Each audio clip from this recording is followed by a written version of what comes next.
tayong lahat para maibigay natin kay Samantha ang lahat ng mga pangangailangan at makakabuti para sa kanya. Kaya tamang desisyon mo, Jonas. Hindi dapat ilayo si Samantha kay Bridget. Thanks, pa.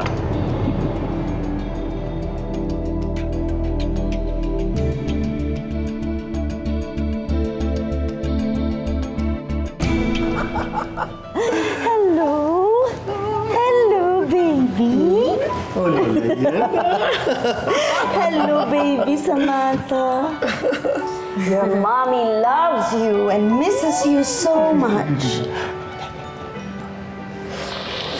Bridget, gusto ko palagi mo yung sasabihin sa apo ko, ha? I want her to know na mahal siya at miss siya ng anak ko.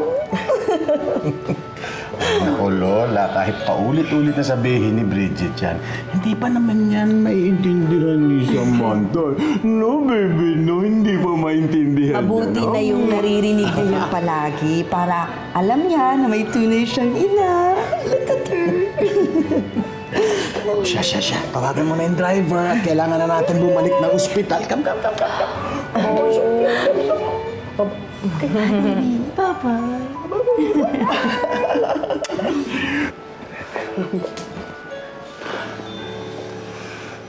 Ay, nako, Bridget. Pasensya ka na din sa ninang mo. Masyadong stress lang yan. Kaya ganyan magsalita. Naiintindihan ko naman po, Ninong. Pare-pareho naman tayo hindi gusto kong nangyari kay Ellery. Kailangan nagpapasalamat ako nandito ka. Para kay Samantha. Huwag ka magsasawa, ha? Hanggat kailangan ako ni Baby Samantha, hindi po ako aalis. Right, baby? Oh. Salamat, Bridget, ha? Salamat, anak. Papay sa... Papay na! Oh, come to mommy. Smile mo, yes.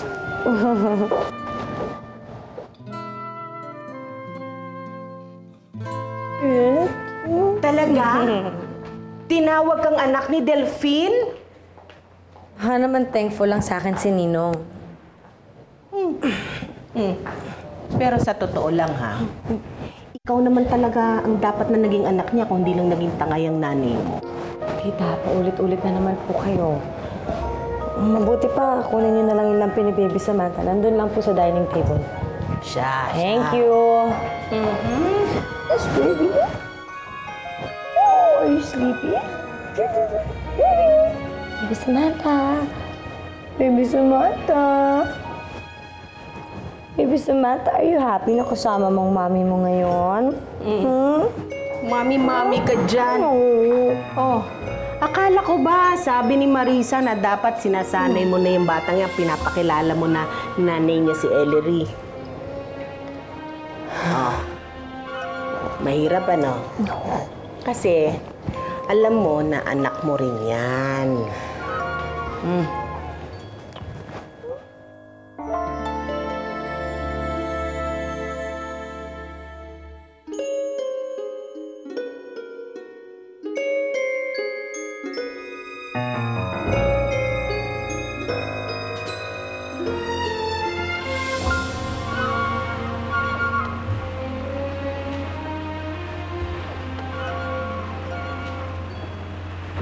Samantha. Shh. Shh. Tama nga si Tita. Hindi ibang tao ang turing ko sa'yo. Anak kita. At ako ang tunay mong mami. Ako lang, wala nang iba.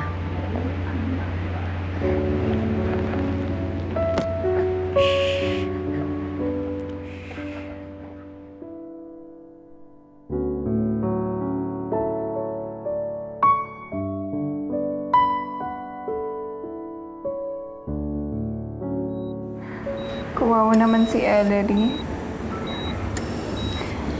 Pero Sonia, para ba santong nakasalpak sa bibig niya? Huwag mong gulo niyan. Oxygen yan, tangi. Pag yan tinanggal mo, good luck. Mamamatay si Ellery. Oh, ito naman. Sonia, Janice. Ay, Nandito pa pala kayo. hi. Dinadalaw lang namin si Ellery. Ikaw, kamusta ka na? Parang okay ka naman for someone na kakapanganak lang. Salamat. Okay na ako. It's good. Sige, we'll go ahead na, ha?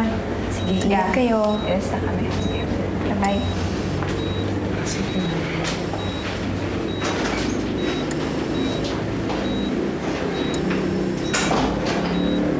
Oh my God!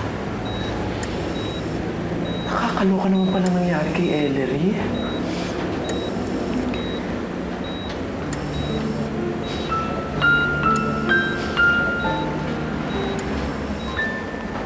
Ellery? Si Bridget to. Pasensya ka na kung ngayon lang kita nadalaw, ha? Busy kasi ako sa pag-aalaga sa anak natin, eh. Huwag kang mag-alala. Inaalagaan ko siya ng mabuti. Hindi ko papabayaan si Baby Sam. Kasi mahal na mahal ko siya. Excuse me. Ano nangyayari? Bakit ka umiiyak? Nagigilty kasi ako, Aloha, eh. Ngayon ko lang nakita yung lagay ni Ellery. Naawa ako sa kanya. But at the same time, may parte sa puso ko na natutuwa na nangyari sa kanya to. Kasi ibig sabihin, hindi pa niya makukuha sa akin si Sam. Ang sama ko, Aloha. Ang sama ko, iniisip ko to. Una, masama na kung masama. Eh, pero tao ka lang naman eh, kaya understandable lang yung nararamdaman mo. At saka, hindi mo naman kasalanang na-aksidente yan si Ellery, ano? Bakit ka magigilty? Tama ka. Hindi ko naman kasalanan na aksidente siya. Nagpapakatotoo lang din naman ako. Masama na akong masama, pero masaya ako. Masaya ako kasi hindi muna nila makukuha sa akin si Sam. O ano pang ginagawa natin dito? Oo yan, nakita mo na si Ellery. Halika na, umuwi na tayo. Papaalam lang ako.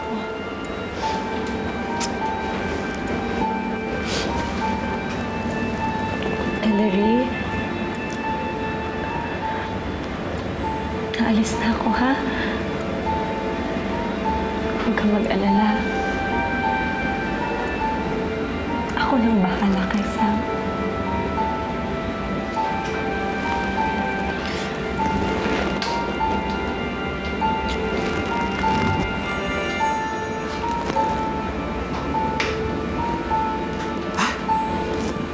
Oh my God!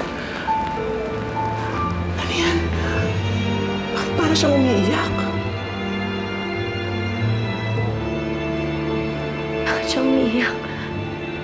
Aloha, bakit siya umiiyak? Ang ibig sabihin niya may malay na siya at naririnig niya yung mga pinag-usapan natin kaya siya umiiyak. May malay na nga ako. Ay, Ellery, Ellery, baby, I'm here. Ellery, Ellery, we're here. Baby. At yun po ang paliwanag doon. Dok, totoo ho ba? Lumuha ang asawa ko? Yes, at katatapos ko lang magpaliwanag sa kanila ng dahilan nun. Eh ano hong dahilan nun? Magkakamalay na ho ba ang asawa ko? Yun ba ang explanation nun? Hindi, Jonas. Ang sabi ni Doc, Normal lang daw sa comatose patient ang lumuha. It means that Ellery's tear glands are still working, which is good. Pero hindi ibig sabihin nun magkakabalay na siya. That's right. Na-misinterpret lang namin ang pagluha ni Ellery. Oo, Dok, pasensya na ha. Sorry at naabala namin kayo. Sige, tutuloy na kami kay Ellery. Pumunta na tayo kay Ellery. Sasabihin na rin po ako sa inyo para ma-check up ko ulit ang anak ninyo. Let's go. Tayo na. Mauna lang ako. Kakausapin ko lang sa blue shop. Okay.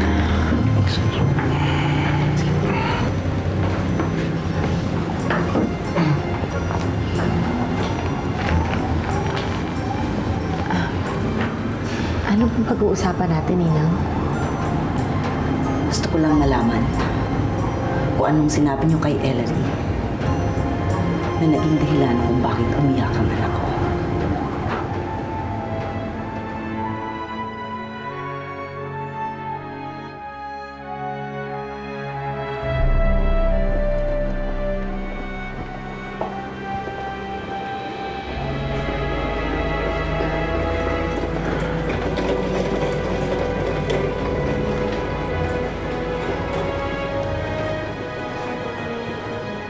Namatay na palang pasyente ni Dr. Roque.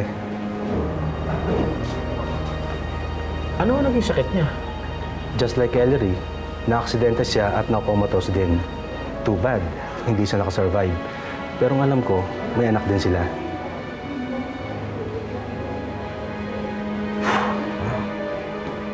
Jonas! He needed to be alone to process what he just witnessed in relation with Ellery's case. Hayaan na lang po muna natin siya.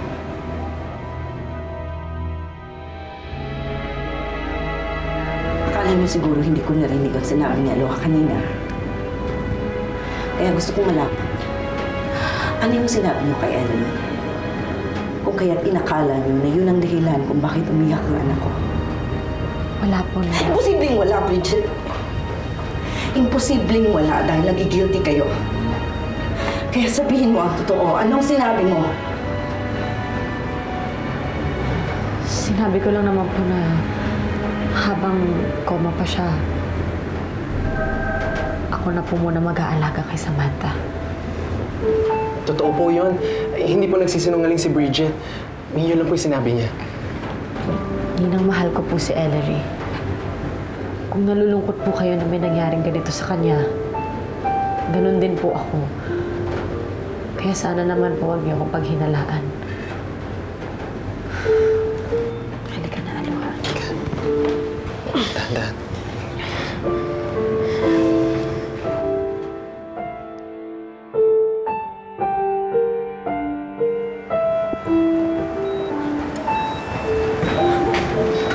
Sabi po, sir.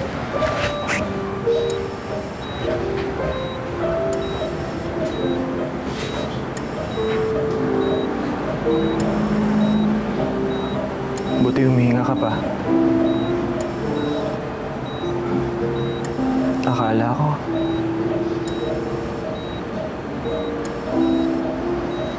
Akala ko.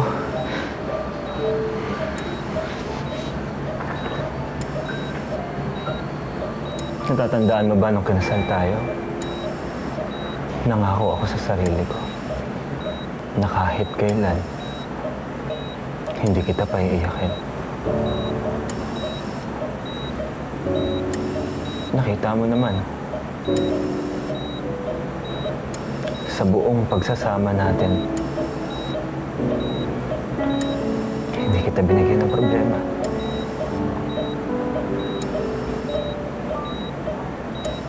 Dahil tinutupad ko yung pangako ko sa'yo.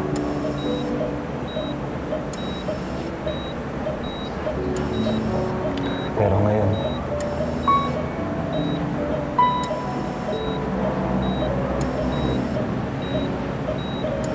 gusto kong makita yung nakita ni Bridget.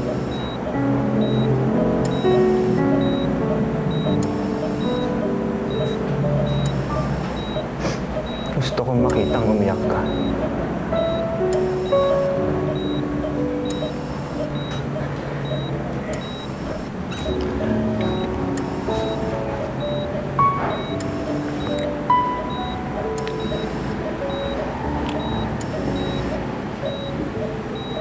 Para alam ko na bukod dyan sa paghinga mo,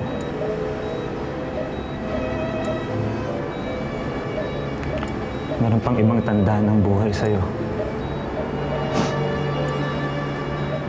Na andyan ka pa.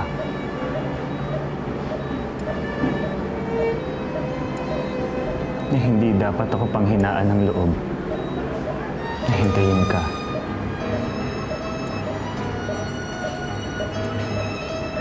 Kaya sige na. Umiyak ka. Gusto kong makitang umiyak ka.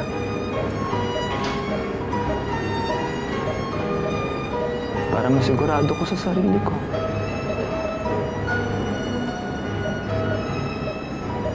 Na babalik ka pa.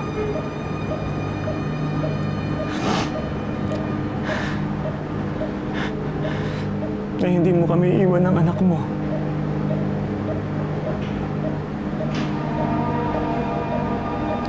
Ellery, hindi ko kaya. Hindi ko kayang wala ka.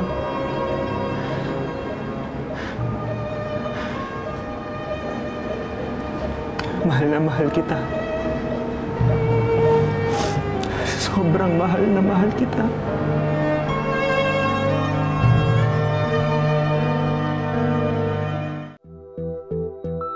Kawawa naman si Ellery, ano?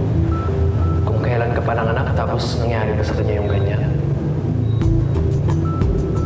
Pero on the other hand, tama rin naman si Tita Laila. Mas maganda nga kung hindi na siya magising. Para hindi na niya maagaw yung baby mo. At hindi niya na maaagaw si Jonas. Ang habang buhay yan.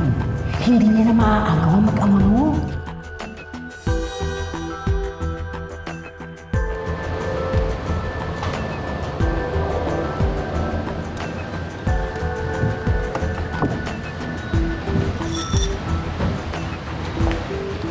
Oy! Ano? Nandito ka lang pala? Ano? Uuwi na tayo? Iwan mo na lang ako dito, ha? Mauna ka na. Ano bang gagawin mo dito sa ospital? Basta, iwan mo na lang ako, aloha. Sige na. Ha? Sigurado ka? Sigurado ako. Sige na. Sige. Ingat. Bye.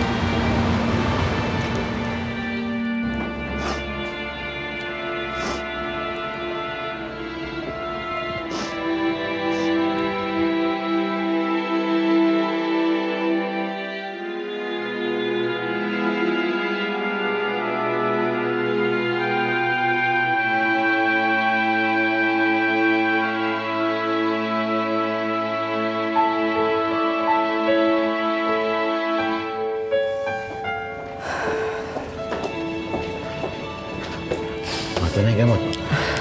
Inumin mo na yan ang hindi ka nahihilo, ha? Oh. Ano ba naman kasi nangyayari sa'yo? Ano ba pinagagagawa mo at sumakit na naman yung batok mo, ha? Ano? Gusto mo ba magpatingin dito, ha? May doktor dyan, ha? Wag na. Lilipas din ito. Nakainom na naman ako ng gamot, eh. Siguro ako kanina kay Bridget kaya nagkaganito ako. Akala ko kasi nung una, siya talaga ang dahilan kung bakit umiyak ng anak natin. Marisa, ano naman itong mga piniisip mo tungkol kay Bridget? Mabait naman yung bata. Alam mo, hindi kita maintindihan, ha? Dati naman okay kayo ni Bridget, tapos ngayon all of a sudden, suspicious ka sa kanya. Bakit, ha? Hindi ko alam, Delphine. Siguro masyado lang akong protective kay Ellery. O siguro ngayon lang ako nagiging aware ng husto kay Bridget. What do you mean? I don't know, but I have this feeling that I cannot trust her.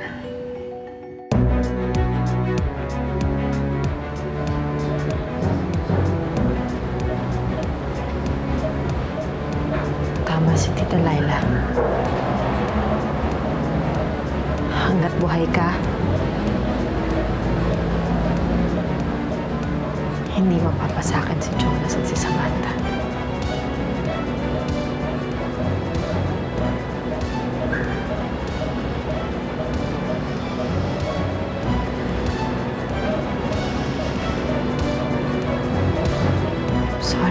Ellery.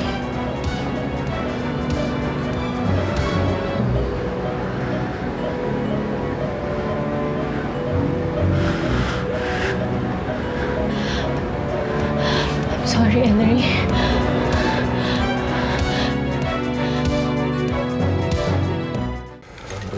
Hey guys.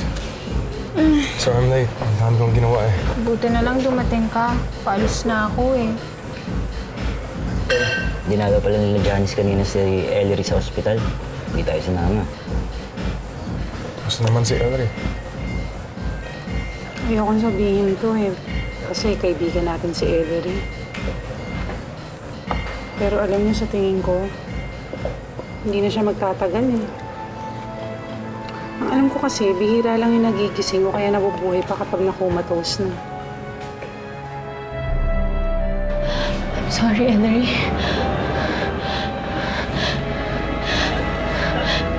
Ellery? Ellery? Ellery? Ma'am, ano po nangyari? Natanggal yung oxygen sa kanya. I'm sorry.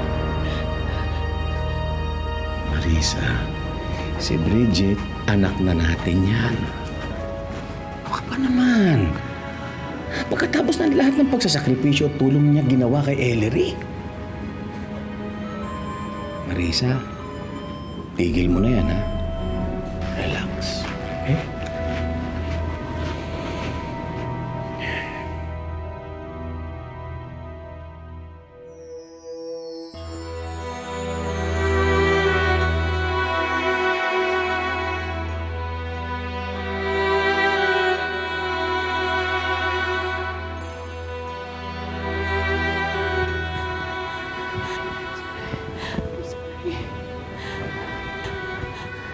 I'm sorry, Ellery.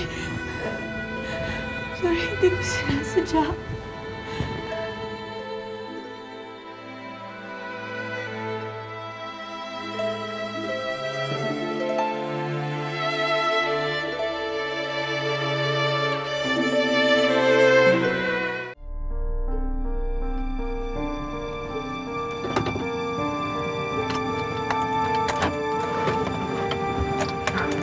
Baby, ayan ang daddy mo.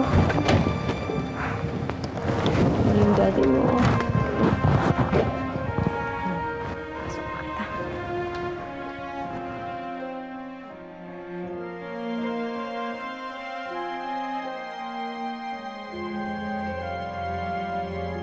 Ba!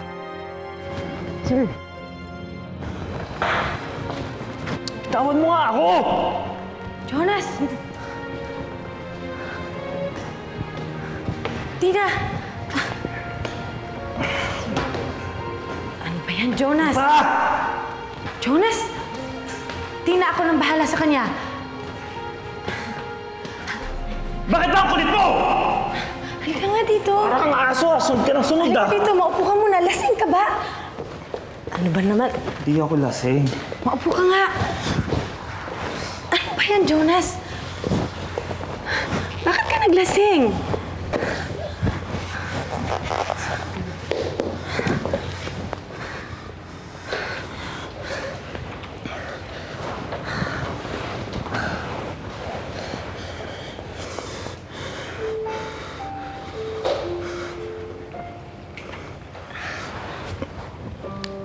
Yang si Ellery kasi.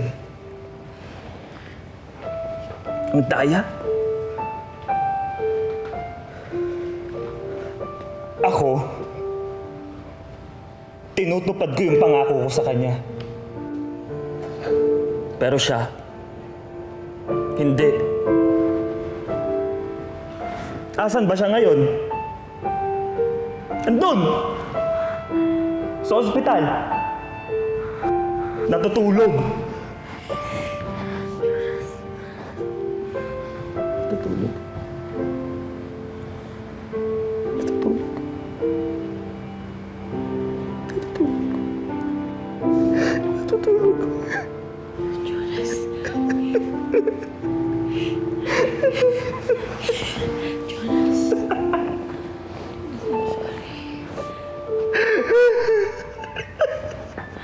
Sorry, Jonas.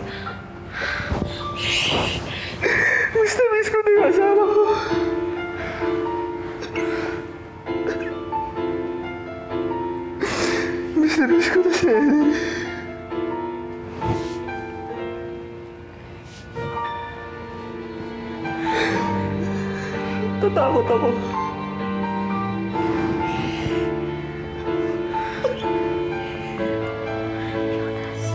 Natatakot ako na wala sa akin ang asawa ko. Jonas. I'm sorry kung nangyari sa ito. I'm sorry kung nangyari ito kay Ellery. Pero kailangan mong lakasan yung loob mo, ha? Kailangan mong lakasan yung loob mo.